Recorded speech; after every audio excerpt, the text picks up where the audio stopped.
بسم اللہ الرحمن الرحیم۔ السلام علیکم ورحمۃ اللہ وبرکاتہ۔ محترم سامعین کرام، رمضان المبارک کی مناسبت سے ملت اسلامیہ کے نام صدر All India Muslim Personal Law Board کا ایک اہم پیغام۔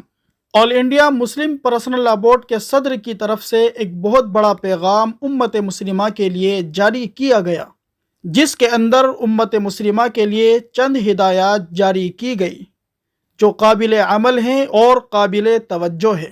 All India Muslim Personal Law Board کا پیغام کیا ہے، یہ سنانے سے پہلے آپ سے مؤدبانہ درخواست ہے، اگر آپ بھی حالات حاضرہ سے واقف رہنا چاہتے ہیں تو جلدی سے ہمارے چینل کو سبسکرائب کر دیں، بیل آئیکن گھنٹی کے بٹن کو ضرور دبا دیں تاکہ ہر آنے والی ویڈیو بر وقت آپ کو حاصل ہو جائے۔ محترم سامعین کرام، All India Muslim Personal Law Board کے صدر حضرت مولانا خالد سیف اللہ رحمانی صاحب نے رمضان المبارک کی مناسبت سے ملت اسلامیہ کے نام اپنے اہم پیغام میں کہا، یہ مہینہ ہمیں آزمائشوں پر صبر کرنے کی اور استقامت کی دعوت دیتا ہے۔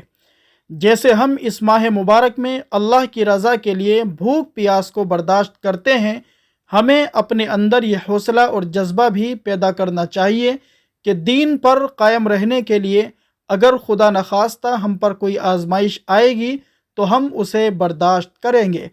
نہ کوئی خوف ہمیں ہمارے راستے سے ہٹا سکے گا اور نہ کوئی لالچ ہمیں راہ حق سے منحرف کر سکے گی۔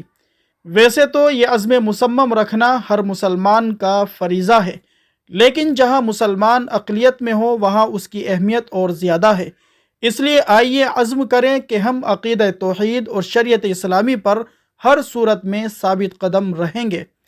رمضان المبارک میں ایک مسلمان کے پاس کھانے پینے کی چیزیں موجود ہو اور اپنی بھوک پیاس کے تقاضوں کو پورا کرنے میں کوئی رکاوٹ نہیں ہو، تب بھی مسلمان قانون کے دباؤ میں نہیں بلکہ صرف اللہ کے حکم کی وجہ سے اپنے آپ کو کھانے پینے سے باز رکھتا ہے۔ اس میں ہمارے لیے سبق ہے کہ اگر حکومت ملک کے دستور کو بالائے طاق رکھ کر شریعت کے قانون میں تبدیلی لائے تو ہم ایک طرف پرامن طریقے پر پوری قوت کے ساتھ اس کو روکنے کی کوشش کریں گے، اور دوسری طرف اگر ایسا قانون بنایا بھی گیا تو ہم بہرحال قانون شریعت پر ہی عمل کریں گے، اور یہ عمل اپنی مرضی سے اور اللہ کی رضا کے لیے ہوگا۔ رمضان المبارک ہمیں باہمی اتحاد و اتفاق کی بھی تعلیم دیتا ہے۔ ہر مسلمان خاندان، علاقہ اور زبان سے بالاتر ہو کر ایک ہی وقت میں روزہ شروع کرتا ہے اور ایک ہی وقت میں ختم بھی کرتا ہے۔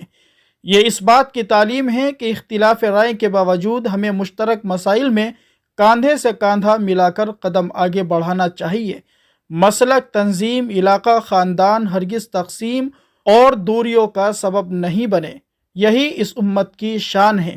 رسول اللہ صلی اللہ علیہ وسلم نے رمضان کو مواسات یعنی غمگساری کا مہینہ قرار دیا ہے۔ افسوس کہ اس وقت ہمارے ملک میں اقلیتیں اور بعض دیگر طبقات مسلسل ظلم و ناانصافی کا شکار ہیں۔ ہزاروں مسلم نوجوان بے قصور جیل کی کوٹری میں ڈال دیے گئے ہیں۔ ان کا جرم صرف اتنا ہے کہ انہوں نے ناانصافی کے خلاف آواز بلند کی ہے اور ظلم کے آگے سر جھکانے سے انکار کر دیا ہے۔ ہم اس موقع پر ان کے حوصلے اور ہمت، غیرت دینی کو سلام پیش کرتے ہیں۔ پوری امت کا فریضہ ہے کہ وہ حکومت کے اس جابرانہ رویے کے خلاف آواز اٹھائے، محروسین کے اہل خانہ کی مالی امداد کرے، ان کے بچوں کی تعلیم اور دوسری ضروریات کا انتظام کرے اور خود ان کی قانونی مدد کرے۔ اگر ہم ایسے مظلوموں کی مدد کے لیے آگے نہیں بڑھیں تو ایسے غیرت مند نوجوانوں کی ہمت ٹوٹ جائے گی اور ظلم و بربریت کے خلاف اٹھنے والی آوازیں دب کر رہ جائے گی۔ محترم ناظرین کرام، مسلم پرسنل لاء بورڈ کے صدر نے آگے کہا، رمضان المبارک ہم سب کو فلسطینی بھائیوں کی بھی یاد دلاتا ہے۔ مغرب کی ظالم طاقتوں کی مدد سے اسرائیل نے فلسطینیوں پر ظلم و جور کے پہاڑ توڑ رکھے ہیں۔ حقیقت یہ ہے کہ تاریخ انسانی میں کم ہی ایسے ظلم و بربریت کا اجتماعی واقعہ پیش آیا ہوگا۔